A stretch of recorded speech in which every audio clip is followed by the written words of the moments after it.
বৃহস্পতিবার পবিত্র রাতে কেউ যদি এই দোয়াটি 100 বার পরে কোনো দিন পৃথিবীর কোনো মানুষের কাছে তার হাত পাততে হবে না। পৃথিবীর সব কিছু তার পায়ের নিচে আল্লাহ হাজির করে দিবেন। দারিদ্রতা থেকে মুক্তি দান করবেন, বিপদ আপদ থেকে মুক্তি দান করবেন, তার সম্মানকে সুউচ্চতা দান করবেন, অসুস্থতা থেকে দূরে রাখবেন। আল্লাহর অশেষ দয়া ও রহম তাকে দান করে দিবেন। সুবহানাল্লাহ। বৃহস্পতিবার রাত এটি গুরুত্বপূর্ণ রাত।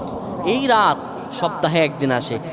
আরবিতে রাত আগে আসে, দিন পরে আসে। সুতরাং বৃহস্পতিবারের যে দিন গিয়ে রাত, এটি বৃহস্পতিবার রাত নয়, এটি শুক্রবারের রাত, এটি জুমাবারের রাত, এটি দোয়া কবুলের রাত, আল্লাহর কাছাকাছি হওয়ার রাত। সুবহানাল্লাহ।